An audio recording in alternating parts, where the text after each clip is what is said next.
In just 2 years as a general manager in the WNBA, she's led her team to back-to-back championships. Las Vegas Aces GM Natalie Williams is our guest this week on Nevada Week in Person.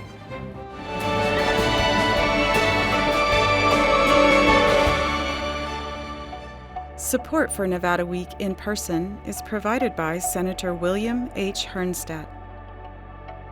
Welcome to Nevada Week in Person. I'm Amber Renee Dixon. Before becoming general manager of the now back-to-back world champion Las Vegas Aces, she was an All-American in both volleyball and basketball at UCLA, a U.S. Olympic gold medalist, and a four-time All-Star in the WNBA. Women's Basketball Hall of Famer Natalie Williams, thank you for joining Nevada Week in Person. Thanks for having me.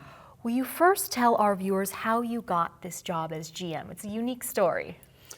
Yeah, I went to Las Vegas. I'm originally from Utah, and I came out for an alumni weekend that Mark Davis and Nikki Fargas had put on for former members of the Las Vegas Aces. I was currently part of the Utah Stars, and I just sat down with Nikki and Mark, and we just started talking about the past and things that I wanted to do in the future, which one of them was to be a WNBA GM one day.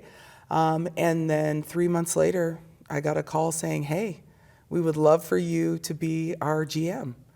And so it took me about 48 hours to give her an answer because I had my own business in Utah at the time. And I just thought to myself, I know I'd have to move my entire family out here and give up the business that I had created, but I just couldn't pass it up.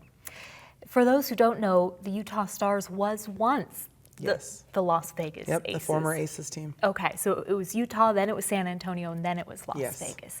I read that you talked about in getting this job, it's about who you know, but it's more about how you treat the people that you know. Is that what you think led to you getting this? I mean, I don't know. I think that would be more of a question for Nikki Fargas, but the president of the Aces. Yes, I just, in my life, it was always very important to treat everybody with respect, and you just never know what impact you can make on a person's life every single day.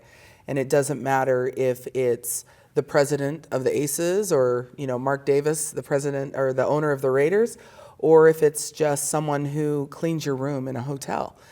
So my outlook on life is be kind to everyone and treat everyone with respect, and good things will always happen. And so for this opportunity to come up was just absolutely incredible, and I definitely could not pass it up.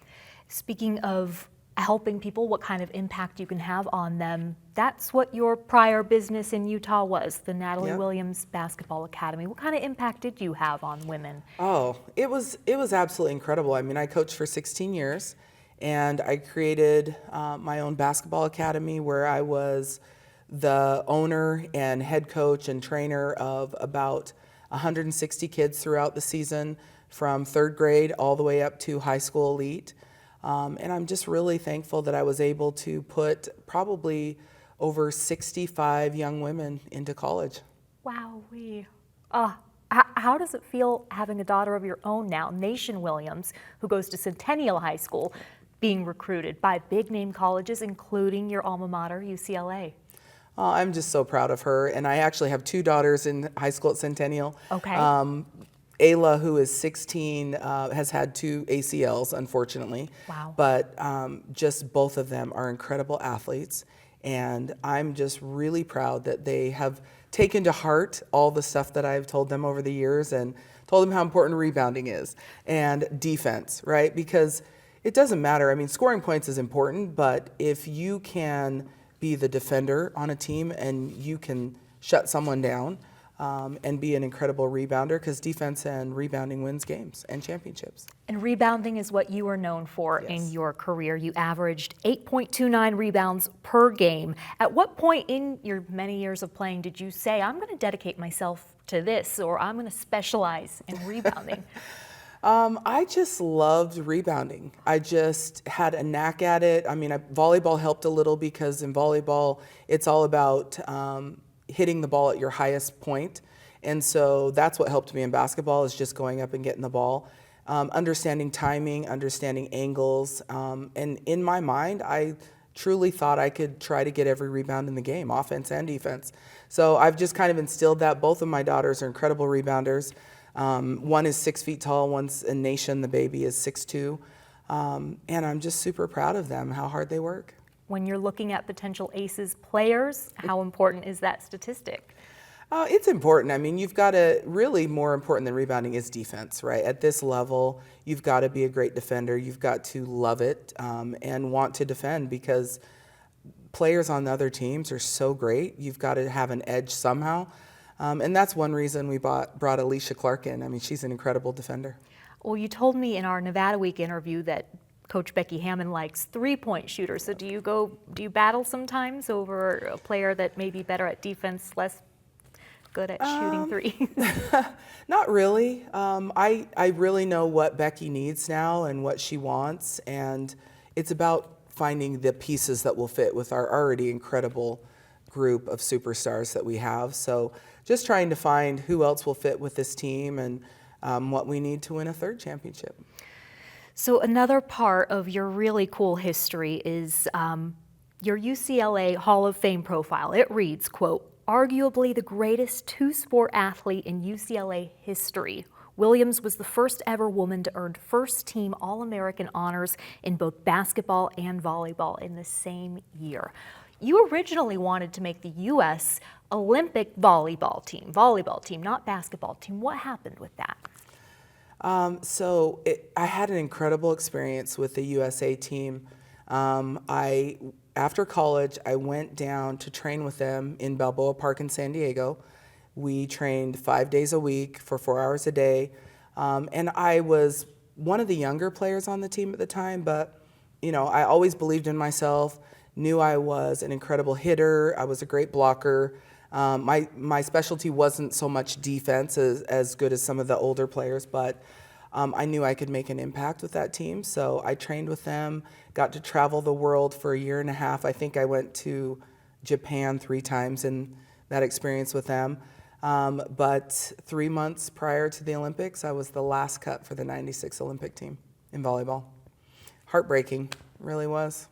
I see it still impacts you. Well, and everything happens for a reason. It's just when you work so hard for something, and then to be cut from a team and, okay, now what, right? It's like, what do you do now? So I took about a week to pout and feel sorry for myself, and then I said, I'm going to go back to doing something I love, which was basketball, and was able to get a Jones Cup tryout. Hadn't played basketball in a year and a half. Wow. Won that experience and made one of those 12 because of my effort, because of my rebounding and defense.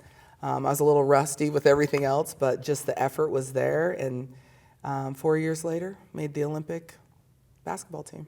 And won a gold medal with them. And won a gold medal. Oof.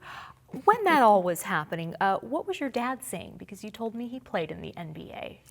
Yeah, all my family and my mom and my dad, both incredible at and just encouraged me and, just telling me, just keep doing the best that you can be. And that's the same thing I teach my daughters, just do the best that you can do. That's all anyone can expect of you, and good things will happen. If you could go back and change it, would you? Which part? The part where you got cut. No, I don't think so. I wouldn't be on this path with basketball and have experienced. I may never have played in the WNBA and been a part of that. So no, everything happens for a reason. It really does. So that Olympic team that you played on alongside the likes of Cheryl Swoops and Lisa Leslie, who you'd go on to compete against in the WNBA, you are a WNBA legend. And I wonder what your hopes are for this league that really is only, I guess, less than 30 years old. Yeah, we are entering our 28th season. And honestly, like I said before, it's like we're on the cusp of really exploding the league. We're adding another team, maybe 2, possibly in the 2025 season. And I'm just so excited for these young women because being a pioneer, I know all the struggles that have come about. And now to get to where they're almost there of getting all the things that they want and all the things that they deserve. And it's really a fun time to be a part of. That's got to feel so good. Yep. How do you think being a former player impacts you as a GM? Well, I think it's important because I've lived it, right? I've been through everything that these players go through. I understand the struggles that the coaches go through. And now I see the backside of it on the league side of what the struggles of the league are and things that we're trying to build and grow. So I think all of it's important, but just having that experience have gone through it, it has helped a lot. It really has. And retiring from the WNBA, you described that as the biggest and most challenging thing. Why was that? Gosh, I played professional for 9 years. And then when you have a community that is your family and all of a sudden you retire, it's gone, right? So you no longer see the Becky Hammonds anymore and, the Dawn Staleys and all of those people who you love so much. And so it's just like, you have to recreate yourself and find a new life. And how did you do that? I found the love of coaching and was able to help a high school team, Skyline High School in Utah, win 2 state championships, and just knew that was my passion, coaching and teaching the game of basketball to all these incredible young kids in the state of Utah. And I always tell everybody I felt like I could coach basketball in my sleep. And it's really been fun to also coach my daughters. I've coached 3 of them. I also have a daughter who's 23. How many total children? Well, I have 6 kids. Wow. 2 through marriage, 2 that I adopted right after the Olympics, Sydney and Trossie, and they're now 23. And then I have Ayla and Nation, who are 16 and 14. Sydney, was that on purpose because of the Olympics? Yes. Wow. The choice to adopt, why? Because I just didn't know how long I was going to play, and I, at the time, wanted kids. I was getting older, and just was a perfect situation. What has it brought to your life? How are you handling being a mom of 6? It's a lot. It takes a village. I've learned that, and I'm sure all parents understand that.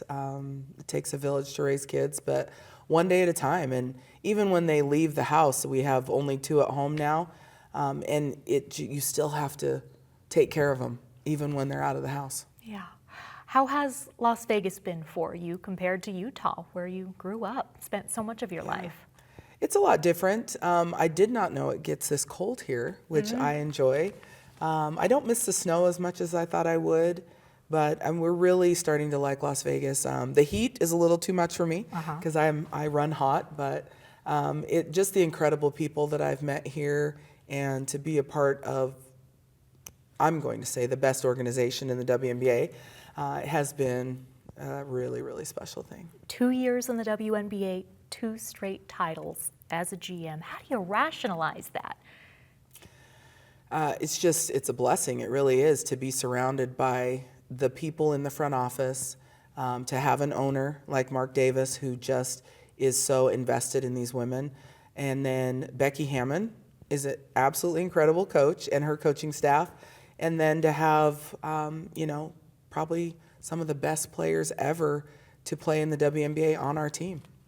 Natalie Williams, thank you so much for joining Nevada Week in person. Thank you. For more interviews like this, go to vegaspbs.org/Nevada Week.